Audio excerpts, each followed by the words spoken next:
Big boss Malayalam season 6-ൽ top 5-ൽ ഒരിക്കലും ജാസ്മിൻ വരാൻ അർഹതയില്ലാത്തവളാണ്.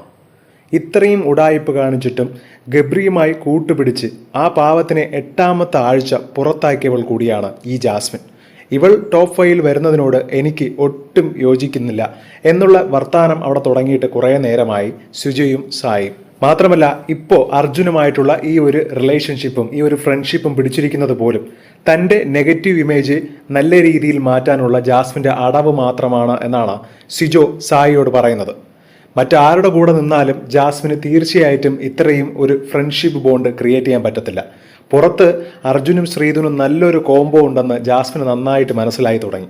അപ്പോൾ അങ്ങനെയുള്ളൊരു വ്യക്തിയോട് കൂടി നിന്നാൽ തീർച്ചയായും തനിക്കും എന്തെങ്കിലും ഒരു ചെറിയ രീതിയിലുള്ള ഒരു പോസിറ്റീവ് ഇമേജ് പുറത്ത് ഉണ്ടാക്കിയെടുക്കാൻ സാധിക്കും എന്നുള്ളത് കൊണ്ട് മാത്രമാണ് ഇപ്പോൾ ജാസ്മിൻ ഈ അർജുൻ്റെ കൂടെ നിൽക്കുന്നത് എന്നും സിജോ പറയുന്നുണ്ട്.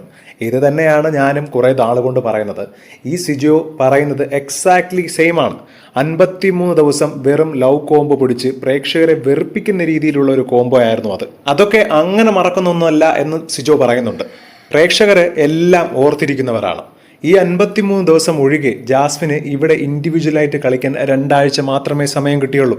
ബാക്കി ഒരാഴ്ചയാവട്ടെ ഫാമിലി വീക്ക് കൊണ്ടുപോയി. സോ എന്തൊക്കെ വന്നാലും ജാസ്മിന് ടോപ്പ് 5-ൽ വരുന്നതിനോട് എനിക്ക് യോജിപ്പില്ല എന്നാണ് സിജോ പറയുന്നത്. സായും അതിന് തലയാട്ടുന്നുണ്ട്. സായും ഏകദേശം അംഗീകരിക്കാവുന്ന ഒന്ന് തന്നെയാണ്. കാര്യം ഒരുപാട് തവണ ജാസ്മിൻ അവസരം കിട്ടിയിട്ട് പോലും ഗബ്രിയുമായിട്ടുള്ള ആ ഒരു റിലേഷൻഷിപ്പ് എന്താണെന്ന് വെളിപ്പെടുത്തുകയോ മാത്രമല്ല ആ ഒരു തെറ്റ് തിരുത്താൻ ജാസ്മിൻ ശ്രമിക്കുകയോ ചെയ്തിട്ടില്ല.